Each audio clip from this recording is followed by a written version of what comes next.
Look, it is. Yeah. Okay. Uh. Yeah. Good morning. Good.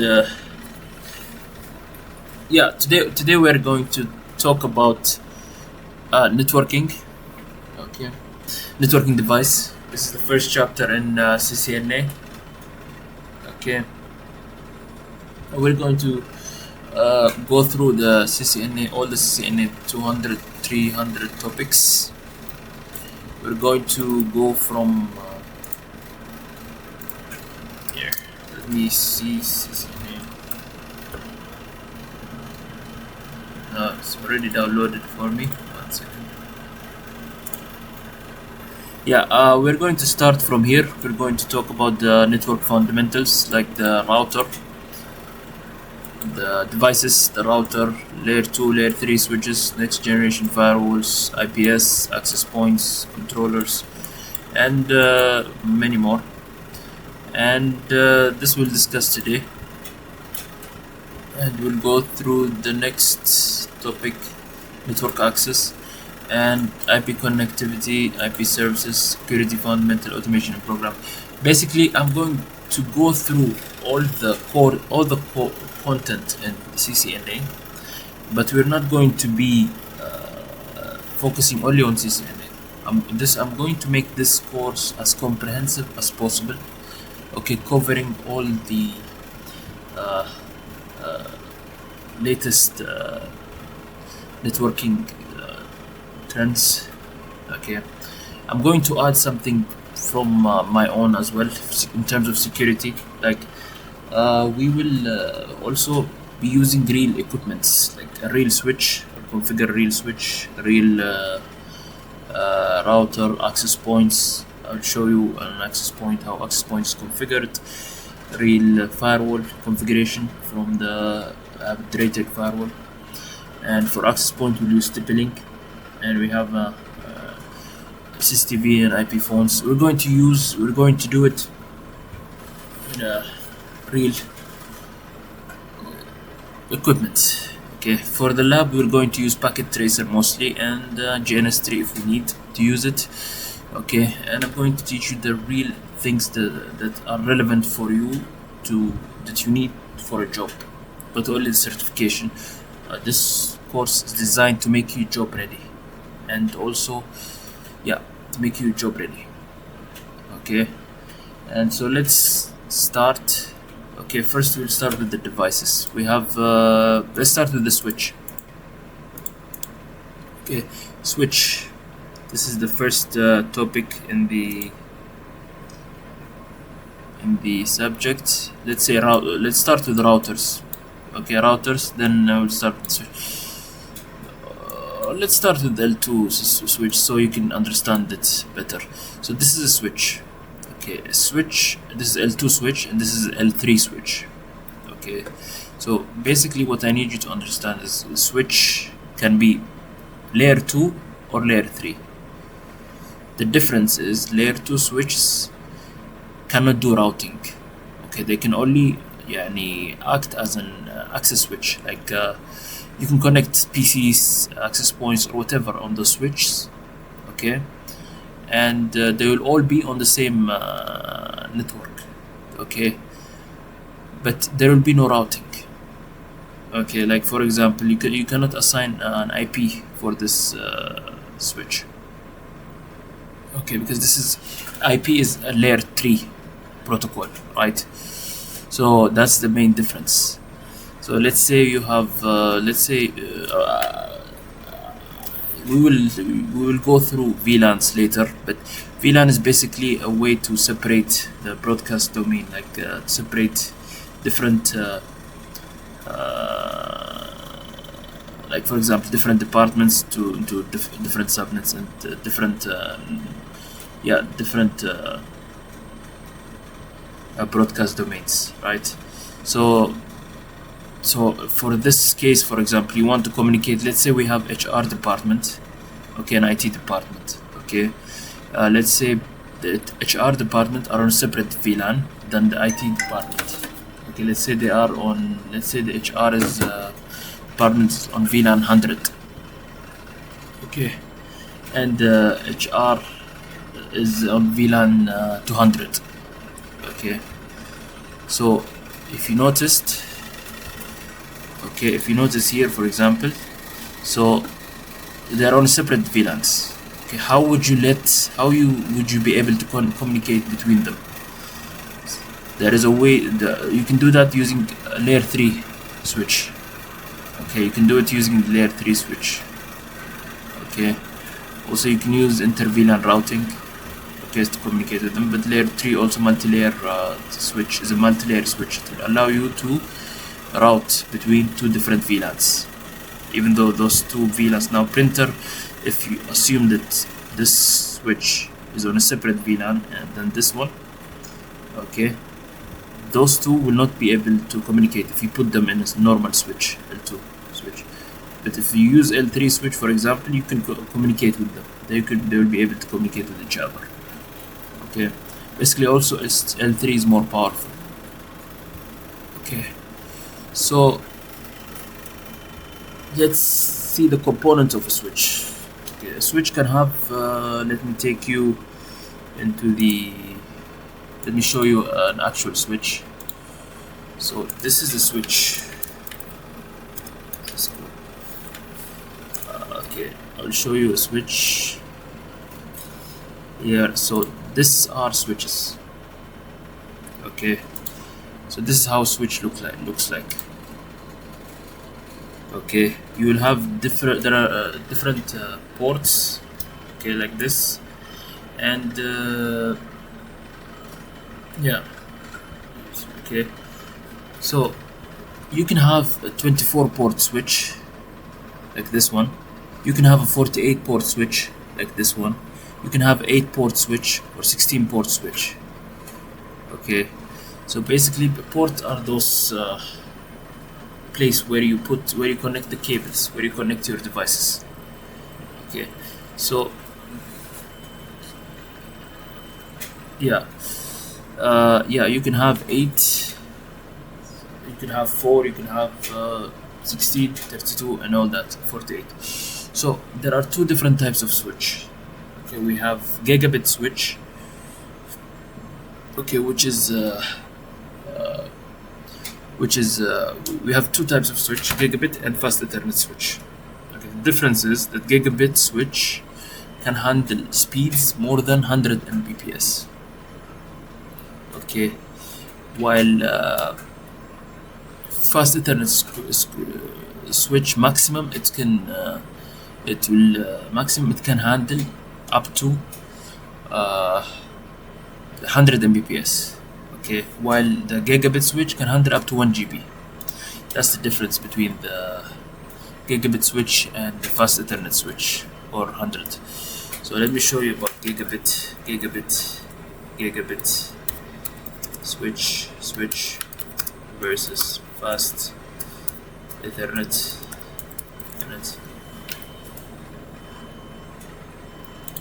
Switch.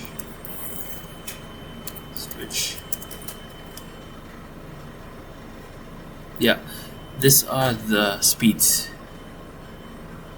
Okay, this is a gigabit Ethernet switch. It can handle up to 1000 MB, while fast Ethernet speed can max out at 100 MB. So it's always recommended to use gigabit switch. Okay, it's faster and probably more expensive than fast Ethernet. Okay, almost always you will use gigabit Ethernet gigabit switch. And we have also other factors like PoE switch. We have two different types of switch, like PoE switch. PoE switches are switches that give power to the devices. Okay, like let's say you have a camera. Okay, this camera needs a power adapter, right? Power supply, power adapter. So so this IP cameras nowadays they don't have a separate adapter. Okay, you usually buy a PoE switch, power over Ethernet switch, connect the camera there. The camera will take power from the switch, PoE switch. Okay, this also happens with the access point. Okay, some access point, they don't have a separate adapter, power adapter. You have to use a power a PoE switch to get power from the switch. That's the difference. Like this is, but PoE switch are generally more expensive than the normal switch. So yeah, so the difference between PoE switch and the normal switch is that it's the power pass through.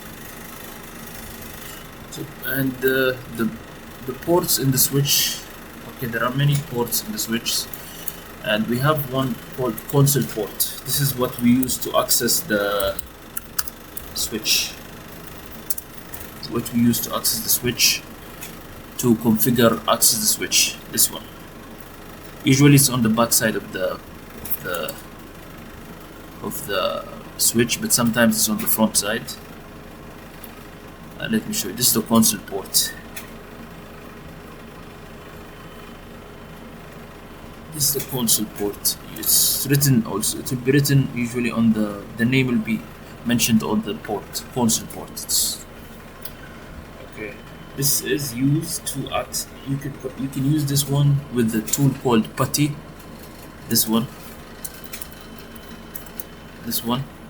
and with a cable called this one, Ethernet to USB, or what is it? Ethernet to USB.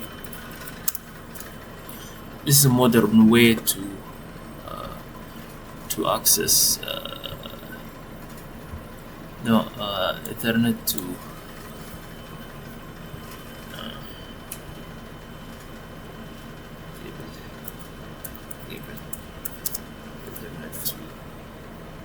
RJ45 to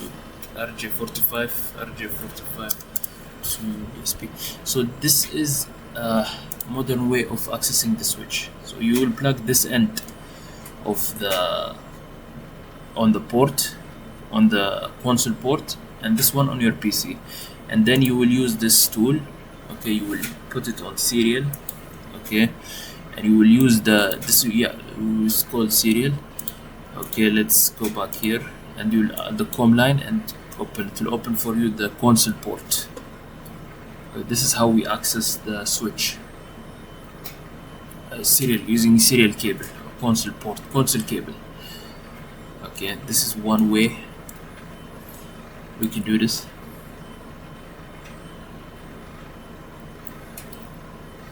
And let's talk about the router. Again, router is what we use to go outside of the internet. Okay, it's the bridge that separates the internal network from the external network, the internet, basically. Okay, this is what a router is. Okay, it looks sometimes looks similar with the switch, the type Cisco router.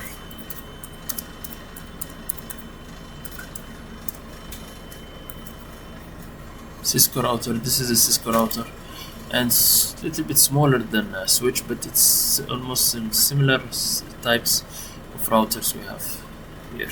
Okay, so the job of a router is usually it's a bridge to connect to the internet. Okay, and we'll talk more about routers on the later episodes. But basically what a router does, it's going to take everything that is it uses routing protocol, okay, to move. For example, let's say you have 2 or more routers. Okay, you want to move between 2 different routers. It's going to use different routing protocols like OSPF to move from one router to another, to route traffic from one router to another. Okay, and it has also a feature like access control list. Okay, it will it will tell you which port, which kind of traffic can pass from one router to one port to another. Okay, and also NAT. It's going to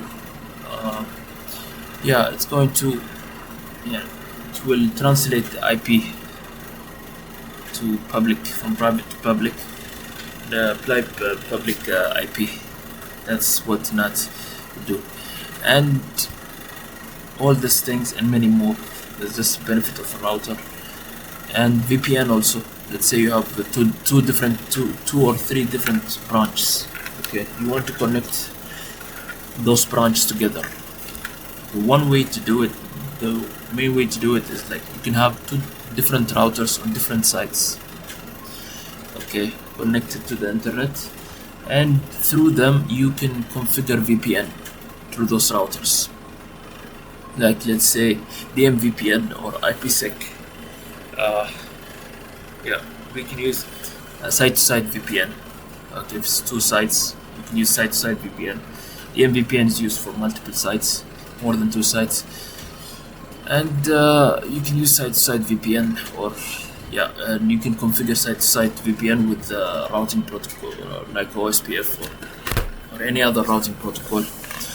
So that's the benefits of router. Okay, usually the router has less ports than a switch. That's the main difference. And so basically that's what a router is. Okay, and let's move on to the firewall. Okay, the firewall is firewall is firewall usually sits behind the router. Okay, behind the internet, before the internet. Okay, it's used to filter traffic, what comes in and out of the network, of your private network. Okay, for example, it uses state table. It has a state table inside it to keep track of what kind of traffic comes out of the network and what kind of traffic comes in the network.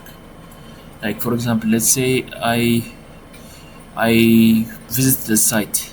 Okay, and once I visit the site, okay, it will go through the firewall. Okay, the firewall will remember that I visited this site. Okay, so anything that the site returns, the data, it will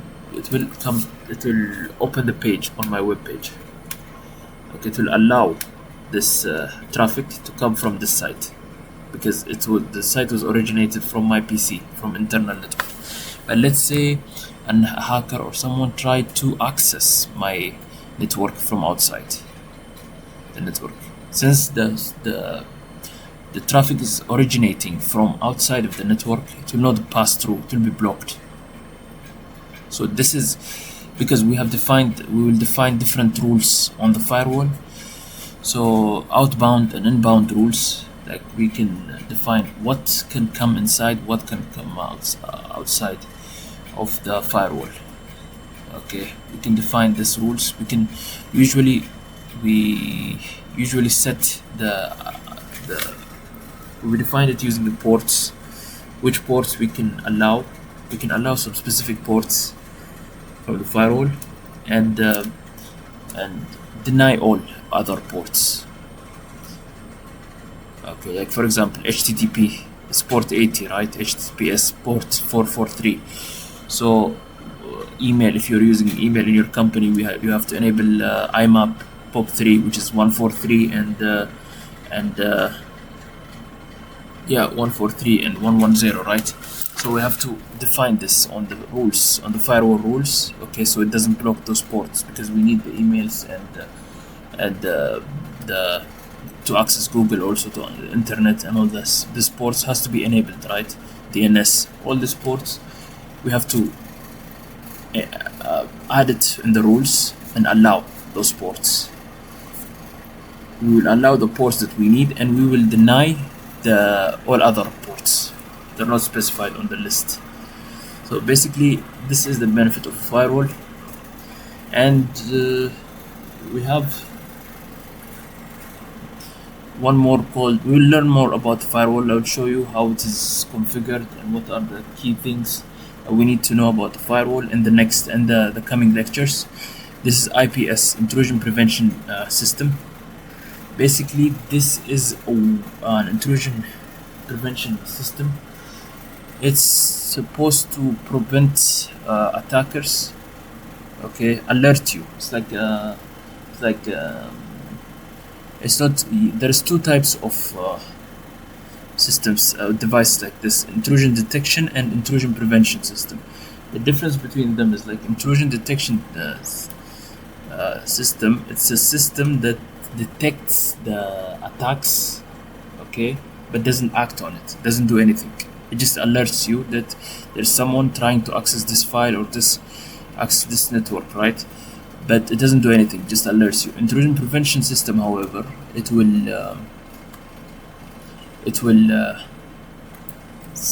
analyze these behaviors, the attacker's behaviors and what the actions, and then make a decision to block the behavior, like the attacker, block the port or block the access. So this is the benefit of intrusion prevention. And let's talk about let's talk about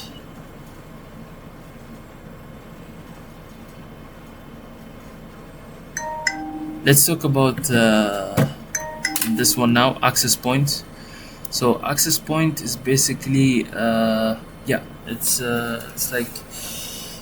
like a device that takes that's connected to your network, okay, but it will share the internet wirelessly.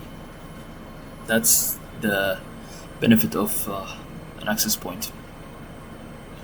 So it will so people can connect to using their mobile or laptop. So access point can be configured, can take the IP from the main network, and there are two different types of bands we can use for access points. Like for example, we have 2.4 gigahertz and 5 gigahertz frequencies. Like usually, like the difference is that 2.4 can travel longer distances. The signal can travel longer distances, so you can access it from you can be far from the access point's location and access the internet, but it has a drawback.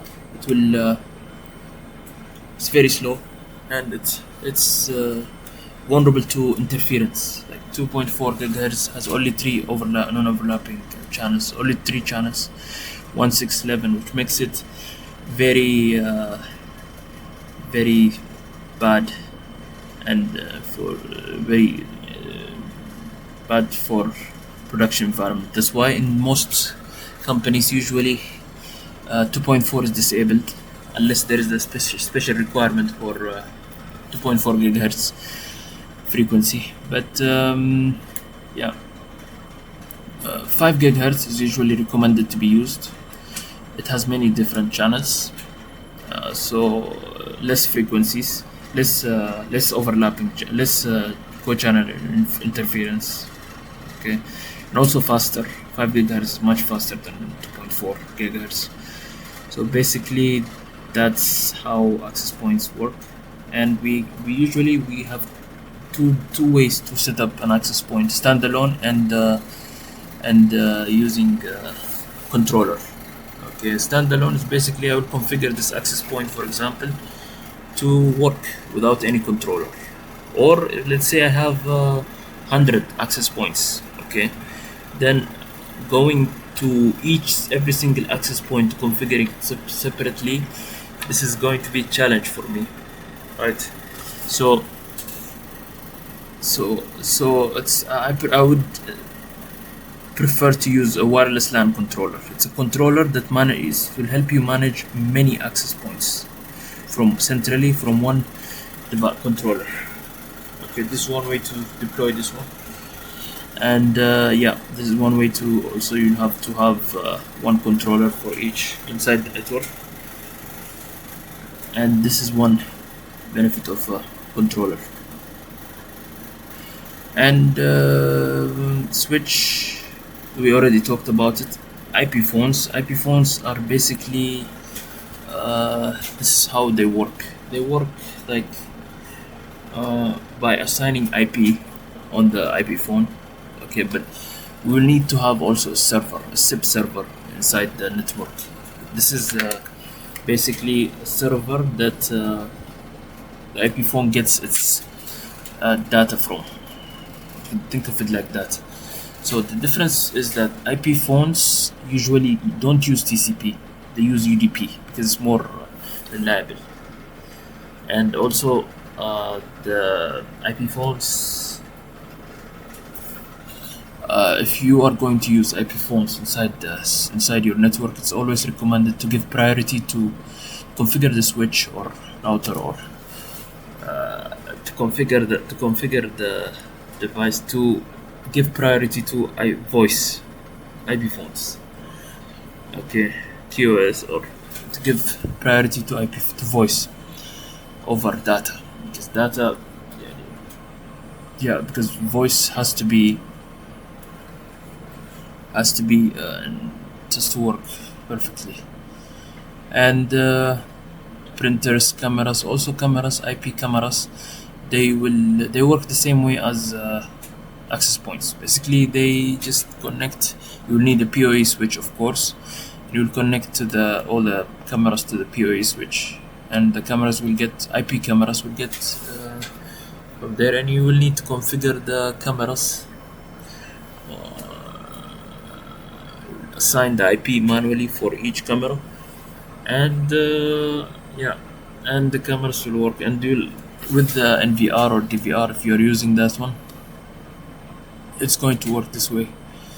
So basically, these are the devices, network device introductions, and let's just go through the wires and the connections, and we can conclude this session. Access point, controllers, endpoint, server, PoE. We went through all this, and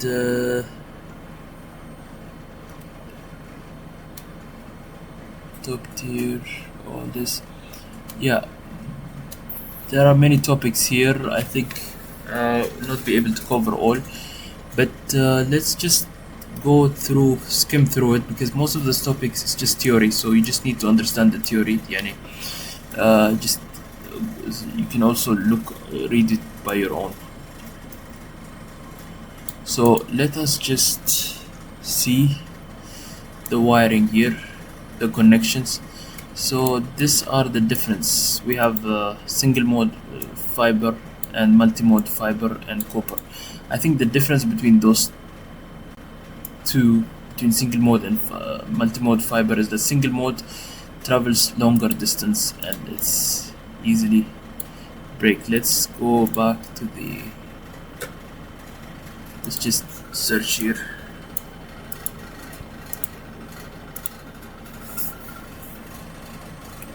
Let's add versus.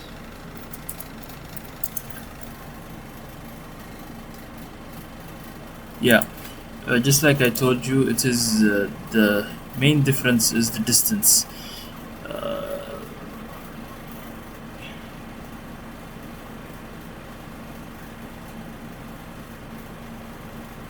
Yeah, this long distance cable run is greater than 100,000 feet, and short distance cable run is less than 1,000 feet. High bandwidth support and high bandwidth to lower cable cost.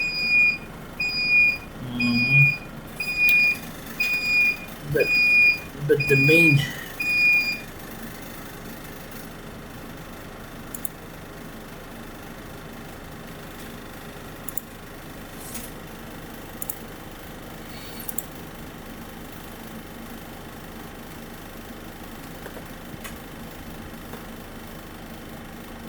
size.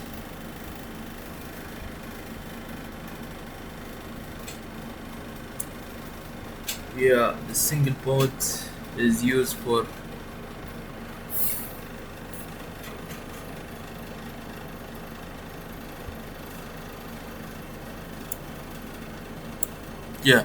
so this is the main difference here. Multi-mode is a better choice for transmission distance up to 550 meters in data center application. and it's less expensive. And for distance above 550 meters, single mode fiber is best. Besides the distance, the total cost of ownership should be taken into consideration when choosing the right fiber network is an intelligent choice. So basically, this is the main thing we need to know about single mode and multi mode. Okay, and the copper cable we have Ethernet, which is the Cat6 cables, and yeah, point to point as well. Let's go to Ethernet.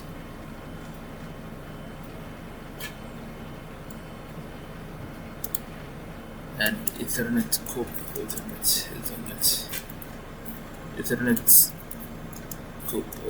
copper cables.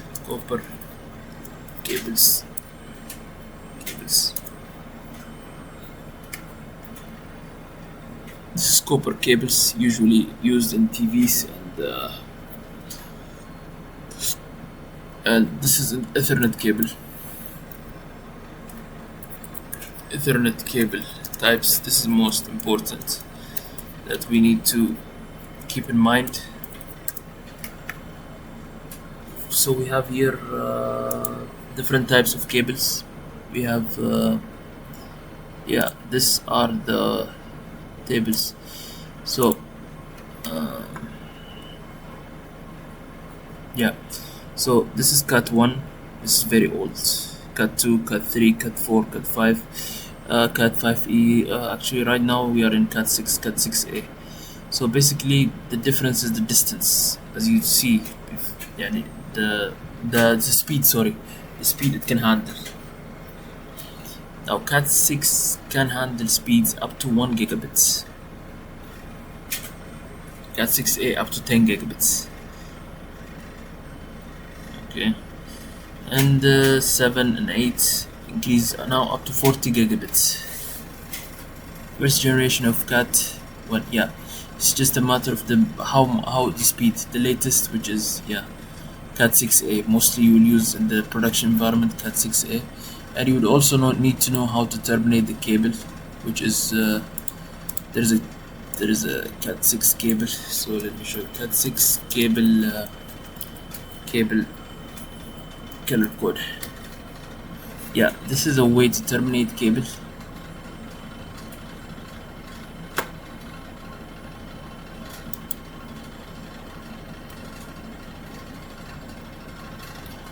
So we have this way.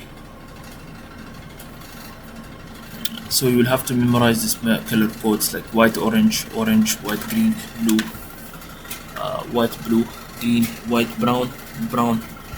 So this is a way we have to memorize this color code.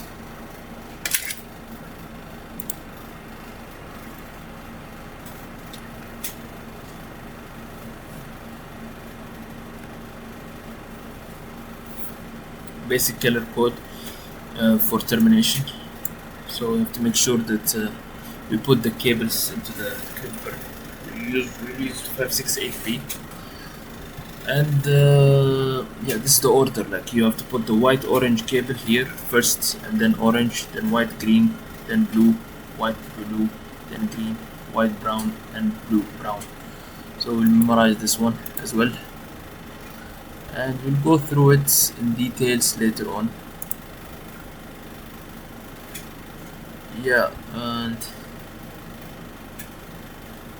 And we'll discuss more in details in the next session.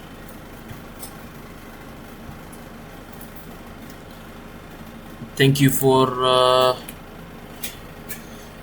watching, and we'll see you next episode. And don't forget to subscribe, write comments, and all that.